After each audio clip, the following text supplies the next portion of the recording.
Espero que sigan con muchas ganas de trabajar. Vamos a observar, a analizar qué pasa con el derrame de un líquido cuando unos vasos de diferente tamaño y diferente anchura son llenados a una velocidad constante.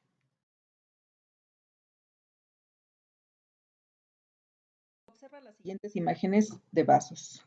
Imagina que cada una de ellas es conectada a una llave con salida de agua constante. Ninguna vierte más agua, ninguna vierte menos agua. Todas son iguales. E igual en todos los casos. Observa en la imagen que al primer vaso de la izquierda le llamé vaso 1, al siguiente le llamé vaso 2, al siguiente vaso 3 y al siguiente lo nombré vaso 4. Esto es para que nos ayude a la siguiente que vamos a ver.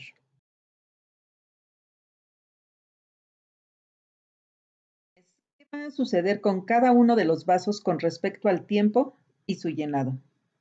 El vaso 1, en el vaso 1, la altura del agua del vaso izquierdo irá aumentando, pero será menor que la de los demás, ya que el vaso número 1 es el de mayor anchura.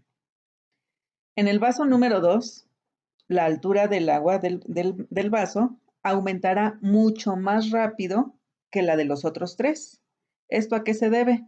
A que el vaso es el menos ancho de los cuatro. En el vaso 3, la altura del agua aumentará más rápido que la del vaso 1, pero menos rápido que la del segundo vaso, ya que el vaso número 3 es más ancho que el segundo, pero menos ancho que el primer vaso. En el vaso número 4, la altura del agua del último vaso, del vaso número 4, aumentará más rápido que el primer vaso, por ser un poco menos ancho que este. Pero su altura será menos rápida que la del segundo vaso. ¿Por qué? Porque el segundo vaso, al ser más angosto, la altura del agua va a ser mucho más rápida que la del vaso 4. Y con respecto al vaso 3, la altura de este será un poco menor que la del vaso 3, porque el vaso 4 es ligeramente un poco más ancho que el vaso número 3.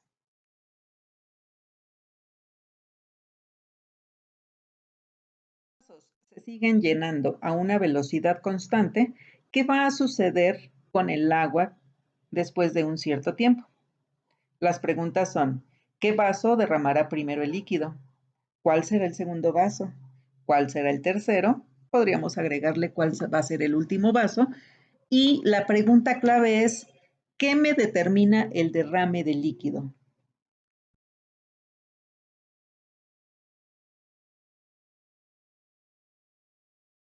Podemos imaginar que después de un cierto tiempo T, el agua que van a contener los vasos va a ser aproximadamente la siguiente. Vamos a justificar el por qué. El vaso número 2 es el vaso más angosto. Al ser el más angosto, la altura del agua va a ser mucho mayor que la de los otros tres. ¿Por qué? Porque al ser más angosto, el nivel del agua se va a ver que aumenta mucho más rápido.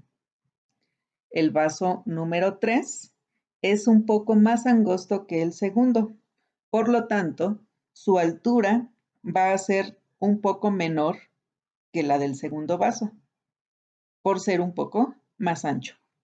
El último vaso, el vaso número 4, es mucho más ancho que el vaso 3. Al ser más ancho que el vaso 3, la altura del agua va a ser menor. Y el primer vaso, el vaso de la izquierda, que nosotros lo nombramos vaso número 1, es el más ancho de los cuatro. Al ser el vaso más ancho de los cuatro, la altura del agua va a ser la menor que de los cuatro vasos.